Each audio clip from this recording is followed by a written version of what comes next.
שלום לכולם, אני ממש מתרגשת להיות פה על הבמה כחלק מצוות TEDx Jaffa Women 2025. איך הגעתי בכלל לזה? האמת, כמו כל דבר טוב, זה קרה לי במקרה.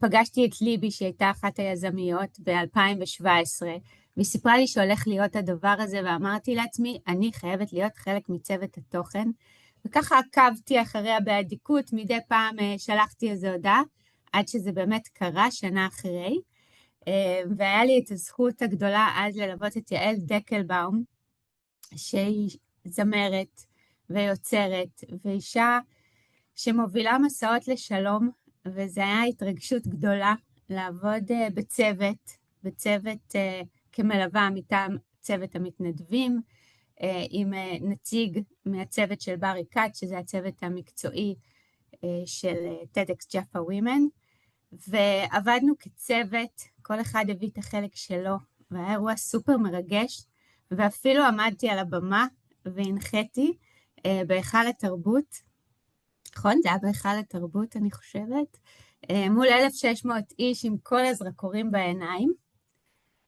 אז קוראים לי איריס יוגב, ואני יועצת ארגונית ומאמנת. אני ב7 שנים האחרונות הבעלים של לצאת לאור, שזו חברה שהקמתי, שעוזרת לאנשים לחבר בין הסיפור הפנימי שלהם לחיצוני, להבין מה האימפקט שלהם, ולמצוא את הביטחון ואת הנוכחות לצאת לאור לקדמת הבמה. אז עד היום ליוויתי מעל 1,000 איש עם הסיפורים האישיים שלהם או המקצועיים שלהם, לעמוד בקדמת הבמה בנוכחות, בביטחון, אבל גם בפגיעות ואנושיות. כי אני מאמינה שכדי לייצר חברה טובה יותר, אנחנו צריכים לייצר חמלה והכלה, והדרך הכי טובה לייצר את זה היא דרך סיפורים.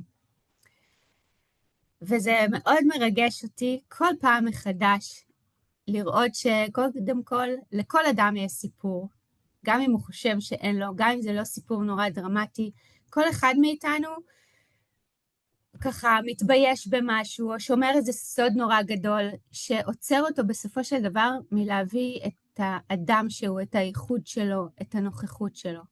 ולכן עם השנים פיתחתי יחד עם השותפה שלי, גלית אקרמן ברש, את הסטורי תרפי, שעוזר לאנשים להתיידד עם הסיפור שלהם, לגעת בפילים לבנים, להבין שהבושה הגדולה היא בעצם עוד סיפור שקרה להם בדרך, וככל שנכיל את עצמנו ונסלח לעצמנו ונהיה בחמלה לעצמנו, נוכל כמובן גם לחיות בעולם בביטחון, וגם להיות טובים יותר לאנשים אחרים.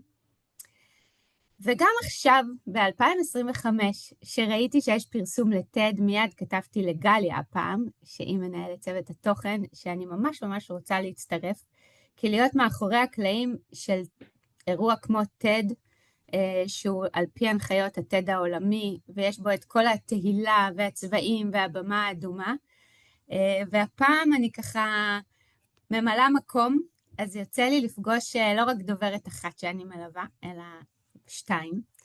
אז כשאנחנו בעצם, יש לנו איזה רעיון שאנחנו רוצים להפיץ, שזה בעצם הבשורה של טד, ואנחנו רוצים להפוך אותו להרצאה של גג 12 דקות. האתגר הכי גדול זה למצוא את המסר הממוקד שאנחנו רוצים להעביר, ואני אתן לכם טיפ, הכי חשוב שהוא יהיה ממש ממש ספציפי.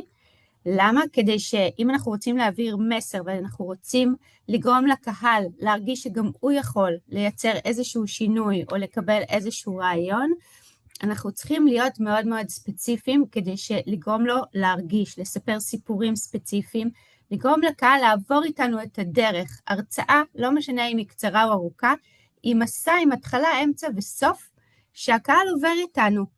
ולכן אחד הדברים הכי משמעותיים הוא בעצם למצוא מה המסר המרכזי של ההרצאה. ואיך אנחנו עושים את זה? אנחנו מתחילים לכתוב את כל מה שקשור לנו לרעיון, אנחנו מתחילים דווקא מרחב, ולאט לאט אנחנו מוצאים את הסיפורים הקטנים, קטנים וספציפיים.